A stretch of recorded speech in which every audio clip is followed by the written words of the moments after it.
So I just want to finish this because it's not pleasant, but finish it I will. Chocolate Sunday Part 7, video diary, slightly late this week. Continuing about my dad and his temper and maybe Alzheimer's, dementia, maybe just domestic violence. And my apologies to, well, first of all, my daughter, my sons, my grandkids, my friends, and my neighbours, and I'd rather have things out in the open. So anyway, my 85-year-old father jumps up, throws the coffee at Gabrielle, jumps up. She picks up the dog, and then he tries to wrestle the dog from her arms and is throttling the dog in the meantime. The dog's so afraid she pisses herself all down Gabriella's beautiful dress. And I think for the first time since I was 15, was not afraid. And I just thought, no, this is wrong. This isn't happening. And I defended my daughter against my dad, which is not a nice thing for anybody to go through. And I physically stood up to him, even though he swung his fist at her, he swung his fist at me, he scattered. Sheila was sort of flashed back to her own memories, and different people were intimidated and frightened and alarmed, and neighbours kind of brought their kids in, and Dad was screaming hysterically and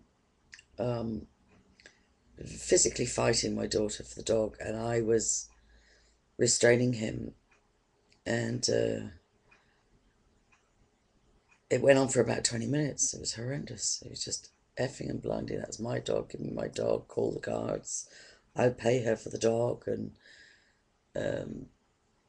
effing this and effing that. I can't. It's like, human mind kind of blocks things out that are unpleasant. But Gabrielle and I struggled with him ongoingly, and then I repeatedly disarmed him, which I couldn't believe, because even at 85 he's a strong man, and a temper can make anybody sort of super strong. But I just wasn't backing down, and neither was Gabriella. My mother fled indoors, and like at the time I kind of pitied her because she's 78 and she's got leukemia, and it's manageable. It's not terminal leukemia, but so she's sitting indoors sort of saying, oh, I can't deal with this, I'm not able for it, can somebody give me a glass of wine? And my neighbours were tending to her, and Sheila ran over and helped get the grandchildren out of the way, Donica and Ava. Jamie was overwhelmed. Bless him, he's an innocent little soul, and he hasn't seen... Neither of my boys have had a lot to do with my parents or the family dysfunction, because for most of their upbringing we've been sort of keeping a distance. And I sort of surrendered to the whole thing of Dad giving Amory the farm and Phil being inhospitable, and Amory's kids acting like they owned the town, and the whole, losing my house. And I protected my boys from a lot of that.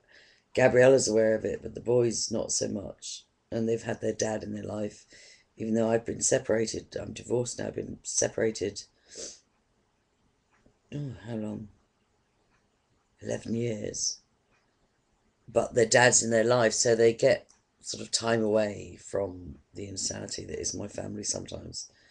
So for whatever reason, Jamie was just completely overwhelmed, never seen his granddad like that, and didn't know what to do. So Josh was sent for. Josh was upstairs studying, supposedly studying. Josh was sent for, and God love him, he adores Grandad, and he cuts his grass for him and helps him with different jobs around the house and just loves him. And sadly, I had to ask Josh to help me restrain his granddad, which was that's not nice. It's not nice at all. And the thing I was proud about was my kids absolutely just backed me to the hilt. Like, Gabriella was just like, what do I do, Mum? What do I do? She was very frightened. Jamie was trying to help but overwhelmed. And Josh, who's my 18-year-old, and I guess the man of the house, I don't like to put that on him because he's a child. But he has been the man of the house for the last 10, 11 years. So, and he just literally stepped in, and my dad kind of came back to himself a little bit when he saw Joshua restraining him. But it took more than Josh. It took Josh and myself. And my dad was still pretty out of control and, still trying to swing punches and still screaming. He'd lost his teeth by then and come down without his glasses. And even in the midst of defending my daughter against my dad, I still was thinking, my poor father, he's 85, he's lost his teeth. This is so humiliating. This is so wrong. This is so degrading. This is just... but the interesting thing about my mother's position, which was to just flee to the kitchen and, cry into her beer or her wine, was it took afterwards for somebody to say to me, do you know what? Even at 78, she should have been saying, stop it, Nico. Stop behaving that way to your granddaughter, to your daughter, to your great-grandchildren. Pull yourself together and cop yourself on, and will you quit it? Like, it's often the case with abusive relationships, whether it's abusive parents or an abusive partner, that their spouse doesn't protect. And as an abuse survivor, I can say that that's almost as bitter a pill to swallow as the person that's being violent or being abusive is the one that stands by and does nothing. And just thinks of their own trauma or fear or, because I think it should be built in, and that was pretty much what triggered for me. I think a parent should have a built-in instinct to protect their young. My mother didn't display that, and didn't when we were kids either, to be honest. Because, again, in my notes, I think a tribute to my father talks about the beatings we used to get as kids. Some might put that down to discipline, corporal punishment. But it wasn't, it was beatings, and the most my mother would do even back then was like say, oh, Nico, that's enough now, Nico, leave it now, that's enough now, Nico. But never like remove us to a shelter or to family relations or a safe space. Never insist on counselling or help or intervention. I think my auntie Vera, I think once either reported or threatened to report the violence that went on in our home and my dad's temper, and somehow anyway, it may not have been through that avenue, but somehow anyway we got referred to family counselling when I was about 9, something like that, but it was Catholic family counselling, and my mum took offence at it because I think the woman was saying something like, marriage is sacred above all else, and there's a certain amount of abuse we need to turn a blind eye to, and Well, I don't know the ins and outs of it, but I know my mother took offence and decided no, we were pulling out. And even though her intellectual objections to the Catholic family therapy may have been justified, but any therapy would have been better than no intervention when we were kids. And with hindsight, I think it's a great shame that Mum pulled us out of that way. I think we went to 2 sessions. That was a great opportunity missed. So I would say to any families, that have violence in the home, is get help, get counselling, even if it's not perfect, but get some outside intervention, get some outside perspective, get some help. Because even after all this fracas went down on Sunday, I spent most of Monday thinking, was that my fault? Was that, what did I do? Was that my fault? Which is sort of classic reaction of abuse victims. Anyway, so I think after half an hour of my father hissy fitting and wrestling the dog, and I said to him, "Dad, you're going to strangle the dog. You're going to kill the dog." And he says, "I don't care. I will kill the dog." And on some level, he might have done. Do you know what I mean? Rather than surrender. But I managed, with Josh's help, I managed to restrain my dad sufficiently to let Gabriella escape with the dog. And God love her, she hid round in front of Joe Morris's house, and she had Vinny on guard outside the front of the house, and Trisha and Sheila in here trying to help. And Trisha came in and did what my mother should have done, which was absolutely roar at my dad. I really admire her. Because a lot of people in a fight will take the coward's way out, like, "Oh, I don't want to get involved. No, no, no. I won't say anything. No, I might be in danger." No, Trisha rose above that, and she came out to my dad, and she just absolutely told him off. And she just said, "You're a disgrace. Your great-grandchildren are in there absolutely bawling their eyes out and really scared. And you behave like this, and I'm just horrified. I thought you were a gentleman." And she just told him off. And there's something, this is a matriarchal society, and my dad's mother was always the disciplinarian, and there was something about her telling him off that brought him back to reality. And he says it was because he saw Donica crying, and he sort of glorifies it and says, "Oh, once I saw my great-grandson crying over the dog, I decided to walk away." I don't know if there's any truth in that.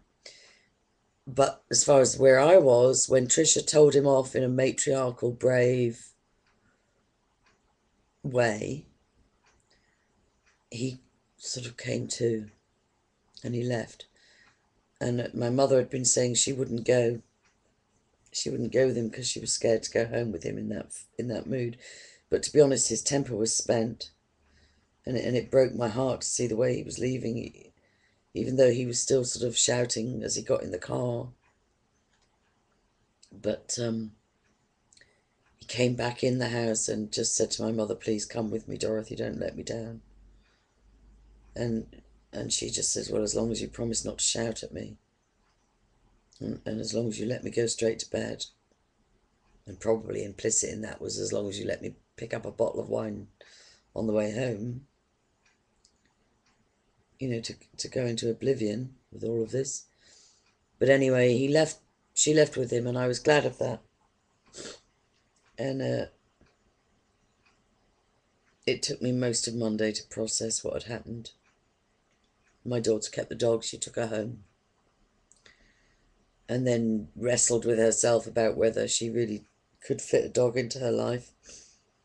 But my grandson is it's like, you can't just have huge family rows and think that nobody will be affected. My dad's got this favourite saying about, "Oh, children are so resilient." Well, no, I'm sorry, you can't scar children like that. Apparently my grandson all the way home was saying to his mum, when they got home, "Mummy, have you locked the door? Mummy, have you locked the windows? Is Grandad Horsey going to come and steal our dog?" And he was just very, very nervous, and very excited the next morning to have his dog back. But he's so sort of upset by the whole situation that he wanted to bring the dog to daycare. He wanted to bring the dog to his daddy's. And then when Gabriella came here yesterday, because her and her ex-partner, they changed the children over here 4 times a week. Her ex has the kids twice a week for 24 hours, so the drop-off and pick-up is at my house. And Gabriella brought the dog, and the dog was just running around having a good time, saying hello to everybody. She's adorable. She's like Tizzy, and she's so friendly. But my 3-year-old grandson was freaking out every time the dog moved more than a few feet away. He was panicking that the dog was going to get stolen or something bad was going to happen. It was, a 3-year-old shouldn't have to feel that way. And really, aside from any other considerations, Gabriella's now feeling that it would only compound the trauma if she gave the dog to my sister in England. If she had to then sit down her 3-year-old and say, everything's all right, and You know, the joggie's going to England, going to have a lovely life. Well, I'm sorry, I'm just not sure a 3-year-old would believe that after what he'd witnessed. You know, and when I hear myself and when I hear the Western world talking about family dysfunction and trauma and abuse, there is always the thing of, if you look at, you know, war countries, if you look at like the child soldiers in Uganda, you know, that Coney